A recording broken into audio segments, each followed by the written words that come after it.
Hello everybody, it's me, Nate, aka Devil Dog. This time I'm back with a walkthrough for a Final Fantasy Stormblood second dungeon you go through. It's a level 63 dungeon. It is Shisui of the Violet Tide. This is my complete dungeon guide, walkthrough, and boss battles for this dungeon. Overall, it's not that bad. Now, once you start out with this dungeon, you'll have several different trash mobs that you can actually pull in a large amount because they're not really all that damaging. But the key thing to avoid is as you see the little tentacles that are sticking out of the sand as I walk past one there, those are the Arabon feelers. Now if you actually get close enough to one of them, they will come out of the sand and do like a area-wide AoE attack that will hurt everybody. So all you want to do is basically just avoid those guys. Don't get too close to them.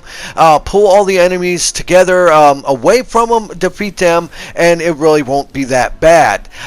Since nothing else really needs to be mentioned other than that about this particular set of trash mobs, I'm going to go ahead and jump straight to the first boss. Alright, your first boss of this dungeon is Amakuri. I think that's his name. He looks like a reskinned version of the damn Scorpion. Now, he's got a couple different moves that you need to pay attention to as you go through this battle. Overall, it's not that difficult. He will cast a move on a player that will bind a player in their spot and start ready to charge up an attack. When he does, his leg will be exposed. And what you want to do is you want to burn down and destroy the leg as fast as possible. As you can see right here, he's doing it. He's casting his ability, and you just want to target the leg as fast as you can. And whatever character that is bound by this move also can attack the leg. Just burn down the leg fast enough. He'll fall on his back, which will allow you some more time to do more damage to him. All in all, it's really not that bad of a battle. As you progress through this battle, he will repeatedly do that and also cast some little minion guys that will show up. And naturally, you'll want to try to, if you're a DPS, to burn down them as fast as possible. All in all, it's not that bad. If you burn down the ads faster than they actually stick around, as you see one right there, the Kamakiri, I think they're called, Kamakirin, they will set a little AoE attack over your head like you see here. And all you want to do is space them on the outside ring of the area, and you'll have no problem. So just lay that down, you run away from it. Just make sure that when you have that icon over your head, you do not stack. If you burn the ads down fast enough, they won't even do that. As you see here, he will target another player, and he will go to that same thing where he will pretty much stun them, and all you have to do is just target his leg once again and rinse and repeat. As you see here, as the battle goes on, he will combine the two of casting his ads along with doing that bind move. And I find a lot of times that it's easy to burn down the leg first and then focus on the ads. You know, that way he doesn't get off a super attack on whatever enemy. And all in all, that's really the only mechanics you have to deal with this boss battle, and that's pretty much it.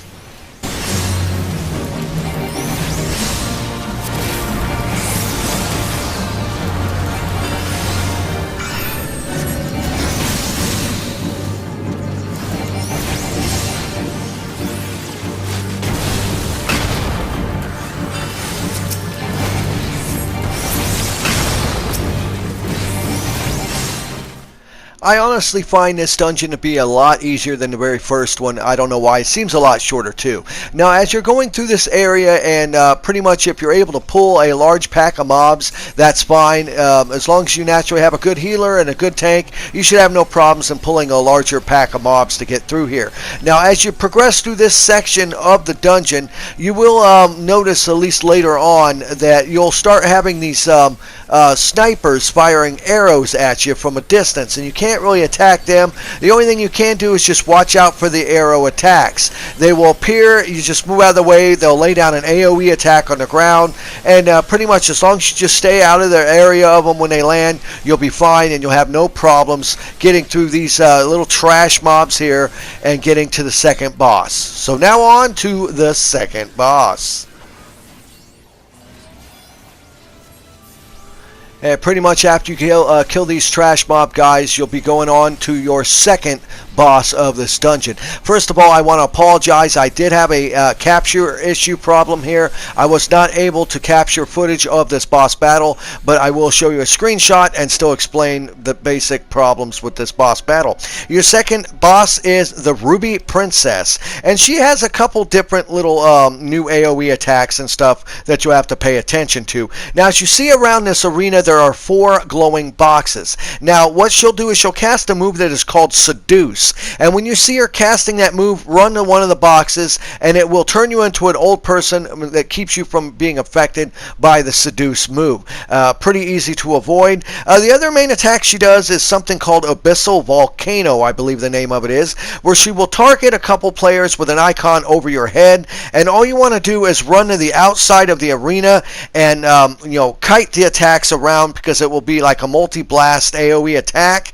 But as long as you do that, it's kind of similar to some of the other dungeons you've done, where the first blast, it's like 4 or 5 blasts. But as long as you take it to the outside ring and run it away from the other players, you'll have no problem. Other than that, that's really the only problems you have to deal with the Ruby Princess, is her Seduce move and the Abyssal Volcano. As long as you can deal with those, you'll have no problem, and you'll be on to the next part of the dungeon. Alright, you're pretty much your final section through this dungeon. It's just some more trash mobs. You got your little violet sharks, and you also have a big crab dude. And this one's really not that major of an issue. Burn them down. Just watch out for the pufferfish that will appear, because the pufferfish act like bombs, and they will detonate at a short period of time and send an AoE, a conal AoE attack. As long as you just pay attention to the pufferfish and avoid their attacks and burn down the little trash mobs here, and make sure not to forget the big giant crab dude. You have to kill the crab dude in order for the gates to open and allow you to progress to the final boss. Other than that, if this is a short little area right here, you just got a couple little areas where you kill these guys and avoid those pufferfish, and you'll be on to the final boss of this dungeon.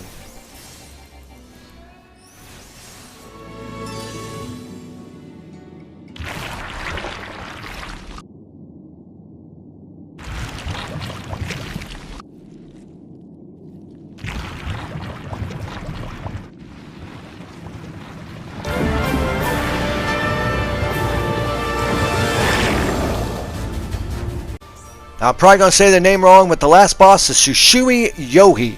And this boss is interesting, but nothing really major. It kind of only has like a couple different moves you'll really have to deal with. The first one is Thick Fog, where it will turn into a liquid form and go underneath, as you will see right here as it's charging up now. It will turn into water and start going underneath the arena. And all you want to do is avoid the area where she pops out, because where she pops out, she'll do a lot of damage. And she will make these churn bubbles up here, and what you want to do is burn them down as fast as possible, because I'm assuming if you don't do it in time, something will happen. It'll probably kill you all.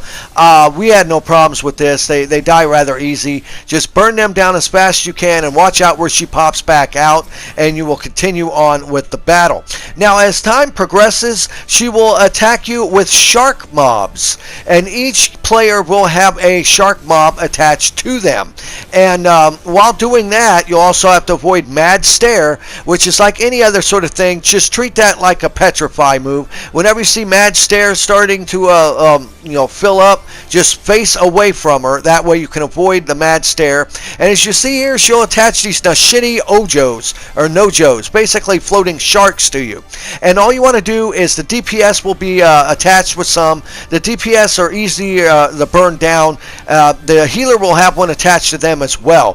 The DPS should burn down their ad as fast as possible, then turn to the one on the healer, because the healer one has a slower charge time and the DPSs are a little bit weaker. Burn them down while also avoiding her stare to keep being damaged, and that's really about it with this boss battle, as you just have to deal with her Thick Fog move, where she'll liquefy and go to the ground and move around, and you have to burn down those little chub ads really quick, as you see here again, the churns, I mean. And, just burn down the churns. Watch out wherever she's going to pop out real quick.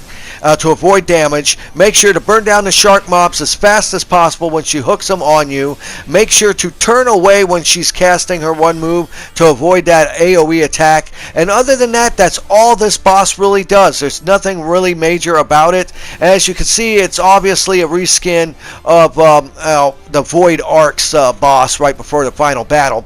As long as you just pay attention to these moves, you'll have no problem in beating Shisui Yohi and beating this dungeon. Keep in mind, this dungeon does drop a specific item for each character when you beat it, which I got a really kick-ass level 270 plus ring out of this, and it does have a chance of dropping a rather rare minion. So keep that in mind. It does actually promote you a chance of going through and redoing this dungeon repeatedly with your friends in order to get that super rare minion. Now, this was Nate, aka Double Dog. I want to thank everyone who subscribes to my channel. I want to thank everyone who watches this video. Please leave a comment below if you're having fun with Stormblood. Let me know if this is actually helpful in any way at all. And make sure to check out my other videos, of course. And remember, I always got to end my videos by saying, have fun, play hard, and remember, people, the devil is in the details. Peace out.